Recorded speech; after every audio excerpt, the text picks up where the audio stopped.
Прынята лічыць, што 1 кастрычніка гэта свята ўсіх пажылых людзей свету. Аднак з якога ўзросту чалавека варта лічыць пажылым і як на гэта ўплываюць лічбы ў пашпарце, пытанні не з лёгкіх. Нашы карэспандэнты паспрабавалі адказаць на іх, пабываўшы на свяце «Сакрэт вечнай маладосці», якое прайшло ў мінулы аўторак у раённым доме культуры.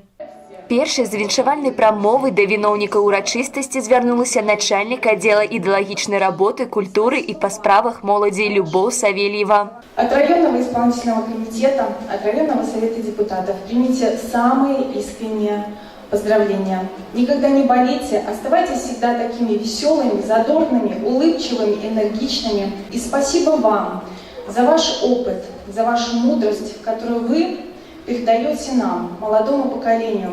Ведь благодаря этому мы сегодня живем в такой замечательной республике, свободной стране, в таком замечательном, бурно развивающемся районе. У гэты дзень усім прысутным у зале работнікі Дома культуры прадставілі забаўляльную праграму «Сакрэт вечнай маладосці». На працягу 1,5 гадзіны яны разыгрывалі вясёлыя мініяцюры, а суправаджэннем сталі музычныя і харэаграфічныя нумары у выкананні творчых калектываў і салістаў нашага раёна. Асабліва цёпла зала сустрэла народны хор ветэранаў працы «Мелодыя».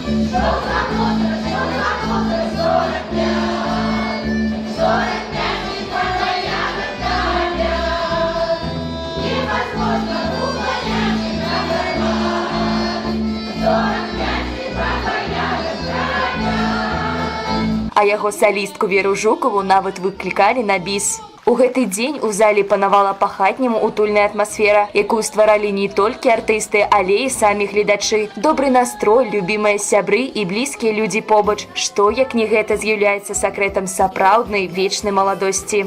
Так как это праздник у нас добра и уважения, я, соответственно, желаю, чтобы молодое поколение всегда чтило и уважало старшее поколение, относилось к ним с добротой и с пониманием. Также, конечно, здоровья и долгих-долгих лет, чтобы они приходили, посещали наши концерты.